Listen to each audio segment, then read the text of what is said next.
It's no secret that Marvel Studios has declined in prominence from the MCU's 2019 apex surrounding the release of Avengers Endgame. But now, executives from within the studio and those close to Kevin Feige are attempting to shift the blame for all of Marvel's recent struggles at both the box office and on streaming. And it's that latter distribution outlet that's currently receiving the weight of Thor's hammer from Marvel. Let's talk about Marvel Studios blaming the Walt Disney Company's strategy surrounding Disney Plus for the MCU's fall from grace within the entertainment landscape here on That Park Plays.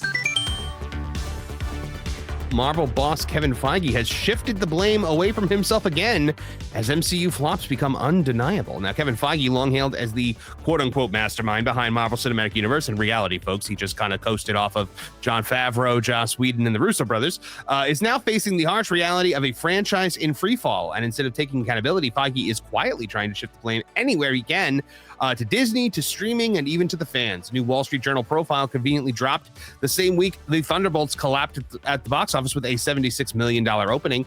It reveals a series of revealing admissions and insider accounts that suggest the architect of the MCU is working overtime to distance himself from Marvel's recent failures.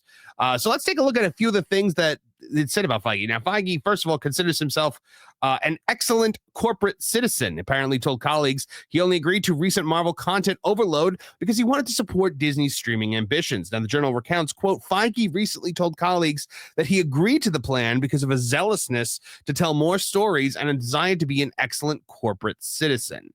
This obviously frames the MCU's bloated output as a noble sacrifice to the Disney C-suite rather than a miscalculation on the part of Feige, but it also raises the obvious question: why didn't the man in charge push back? Now, Feige is not a powerless cog in Disney's machine, Vash. He's the single most powerful producer in Hollywood, and he had every chance to pump the brakes. Instead, he embraced the flood of content and rubber stamp shows like Secret Invasion and Miss Marvel, which went on to tank with audiences. So you want to take that? What's your opinion on that? I wanted to just be a corporate citizen. It was Disney that wanted it. I didn't want it. Yeah, I mean, look, there was definitely an enhanced emphasis placed on getting Disney Plus going, especially around the time of the pandemic, right? Where pretty much everything stopped for Disney. Their theme parks were closed forcibly by Bob Iger. Interesting. And kept closed by Gavin Newsom, at least in California anyway. Their theatrical output was reduced to basically zero as all theaters were closed. So it was like, okay, well, if shareholders and potential investors are reacting to the fact that we do have Disney Plus in such a way, I mean, the stock bounced up to what, plus $200 a share. It was like, okay, well, this is what we need to be really focused on. And it made sense ish. But obviously, we've seen the receipts for that time period, and well, maybe it didn't make much fiscal sense in the long term. Now they're saying, well, because of this mandate, because of this emphasis placed on Disney Plus, we had to start up productions on all of these different things. And I think there was a section in the Wall Street Journal article that actually said that Kevin Feige would have notes and he would put them in, and it was too late. It was already going through the production pipeline. How is he not involved in everything we had ever heard from directors going into this was how involved Kevin Feige was, how he was up their butts about everything, how it was constantly like everything had to serve the great good. That was what Joss had a major issue with in Avengers Age of Ultron, was that they were too involved. Now we're saying they're not involved enough. Kevin Feige is like, oh, the Secret Invasion comes out next week. Let me see what it's like. Oh, no. Oh, too late. I can't fix it. Like, no, that is ridiculous. That is a cop-out. Kevin Feige knows exactly what is happening at Marvel at all times. Kevin Feige is responsible for what is happening exactly at Marvel at all times. It's a ridiculous statement, and it's just him trying to pass the buck.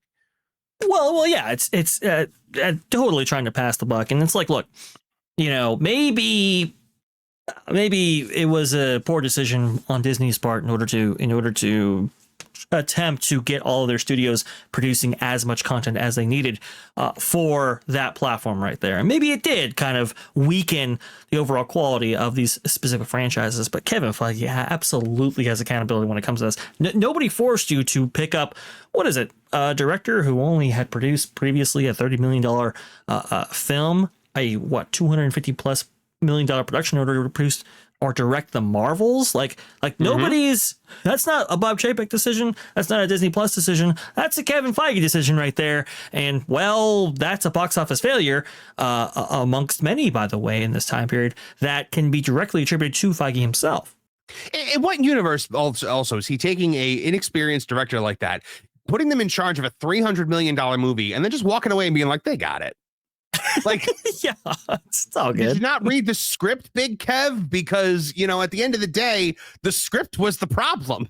It's not yes, to be, you know, it's Feige is the king of it's everyone else's fault but mine. Feige wants all the credit for the success of other people and wants none of the blame for his failures. Now, the homework admission, Feige told insiders that even he found keeping up with all of Marvel's content overwhelming. According to the Journal, the MCU boss admitted that watching all the comic book giants' new TV shows and films had started to feel more like homework than entertainment. It's a stunning admission that the man overseeing the entire operation claims that even he couldn't keep it up. That speaks volumes about the disorganization and lack of vision that plagues Marvel, but rather than own that, Feige is using this comment to paint himself as just another victim of the content overload he orchestrated. Now, he also claims overstretched, overcommitted, and under-involved.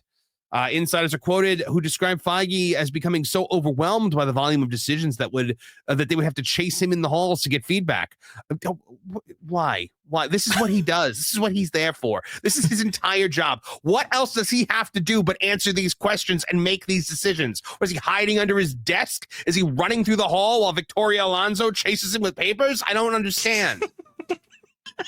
I have no idea. And this is, I mean, I remember this excuse actually being relayed by Bob Iger himself when he was asked about the Marvel issue and the Marvel problem. It's like, well, you know, we were spreading our content output too thin. So that meant that we didn't have the high level executives in place in order to right the ship at certain times and stuff like that. And it's like, what? That's just a poor, lame excuse. And here's the thing, you know, everybody wants to shift the blame away from Kevin Feige, but we have no problem laying a lot of the blame for what happened to Star Wars at Kathleen Kennedy's suite.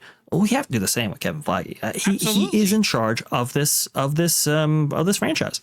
Now, to be fair, to be a little fair, Star Wars does not put out nearly as much content as Marvel does. But I mean, come on, it's the buck. What happened to the buck stops here? It's Kevin. You know, Kevin Feige is hailed by everyone as being this creative genius, the man who, you know, created the Marvel powerhouse. And in actuality, guys, it was Jon Favreau, it was Joss Whedon, it was the Russo brothers. They were the creative force behind all of it. Feige was just the guy that signed the checks. Now we're finally, the creatives have left. Feige can actually now make those decisions and move the company in the way that he wants to move it. And this is where he moved it. He is the man who facilitated the downfall of Marvel. If you want to give him the credit for building the MCU, you have to also give him the blame for destroying it.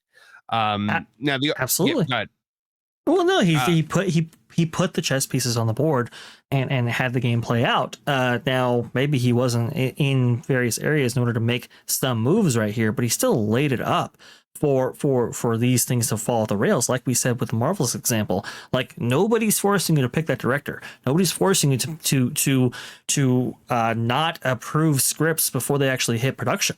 Like that's going to be on you, Kevin Feige. I mean, yeah, the output was very rich indeed, but you knew like what you had to focus on in order to keep this story consistent and coherent. And unfortunately, they never did that. And apparently, internally, they have admitted that, yeah, it felt like homework more than entertainment. Well, and then also, Vash, I mean, look, at the end of the day, if this has ballooned to a monster that you can no longer control, if you can't handle the business end and the creative end, then something has to change within the organization. You have to deputize people who are able to make these creative decisions if you have to go deal with the business end.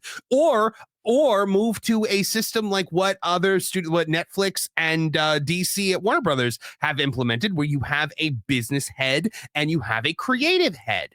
I mean, even Star Wars has a creative head with Dave Filoni, for better or worse. You know, and again, I will say Star Wars does not put out half the content that Marvel puts out in a year. It's Right. absolutely breathtaking that Feige could be like, I have to do everything. Like, no, that's arrogance. That's ego. That's an unwillingness to change.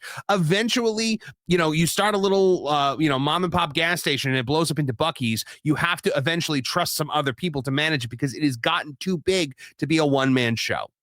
And of course, also Absolutely. there's Marvel fatigue. There's Marvel fatigue. It's the audience's fault. Oh, the audience is just tired of it. The article quotes one fan, Leslie Rodriguez, who said, "I loved it for so many years, but after all the TV shows and everything, it just started getting a little confusing and all over the place." Yeah, no duh. Oh yeah, absolutely. And I mean, even with the Thunderbolts, which apparently is going to be this turning point for the MCU. Yes, quality is back, folks. Well, when you have Thunderbolts not based off of Thunderbolt Ross, and you actually are changing the name to New Avengers, and then people who haven't actually seen the movie are very, very confused. I really don't know if that's going to be the turning point that they want it to be. And apparently, they're going to be primed and ready to see Fantastic Four. I'm not so convinced. Yeah, same. It's here's the thing. Yes, there's quality. We were on Pro's stream after we saw after we saw the Thunderbolts, and we liked it. We actually like the movie. It has its issues, but we do like it. We were like, this is the best movie Marvel's done in a very long time. The problem now, Vash, nobody's seeing it.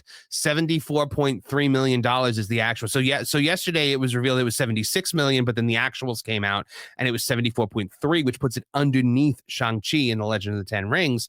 Still above Eternals by just a few $1 million, but I mean, it is not doing well. Nobody's seeing it. Not even, and they've done this post-release rebrand now, calling it the New Avengers, which you can debate all you want whether that was the plan from the very beginning or whether that was something that was implemented when the pre-sale tickets were, tanking the way that they were.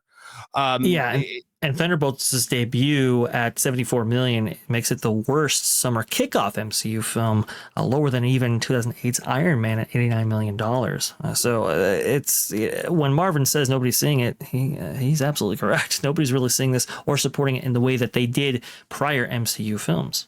$89 million in a 2008 ticket economy where it was so much more affordable to go to the movie. So when you look at Iron Man as opposed to Thunderbolts, more people. So and that's the thing. Iron Man was not Iron Man Iron Man was a mostly unknown Marvel character. Yes, if you were a fan of Marvel, you knew who Iron Man was, but it wasn't the household name that it has become since that film.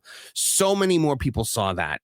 Now, when you talk about the title change, one thing I will say, this is something that DC did, and RJ McCready in the chat also says that they did it with Harley Quinn and Birds of Prey. It's a desperation move. So, and I don't think it's going to work. But we also are hearing that when things fail, that's when Feige gets involved. So one of the more revealing details in the report is how Feige was largely absent from the production of the Marvels, only getting deeply involved after Quantumania bombed. The piece notes, the filmmakers of the Marvels got little attention from the overstretched Feige after Quantumania bombed.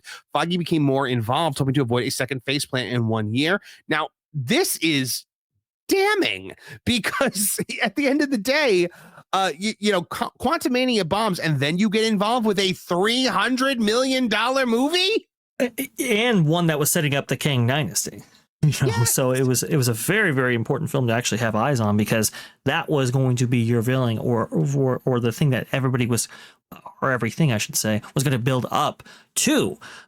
So to not get that, to not lay the foundation properly or be there for while the concrete is poured on the foundation is disturbing. And of course, now we're going with the Hail Mary. We're going with the idea that we are just going to bring Robert Downey Jr. back. We're going to bring the Russo brothers back, and everything is going to be just the way it was. It's going to be new again. What's old is new. Aren't you guys excited for more Marvel? No, nobody is. And they're proving it by the fact that there's an actual good movie out there by Marvel right now that kind of recaptures the spirit of what it is to be the MCU. And nobody is going to see it. Bucky Cat checking in for $5 says, yep, it's fatigue of getting terrible movies and shows. Absolutely. Yes. There's no such thing as good movie fatigue, folks. That's for sure. Correct. Thanks for watching That Park Plays News. For more information, consider checking out www.thatparkplace.com. And don't forget to subscribe, share, like, and send this out on your favorite social media account.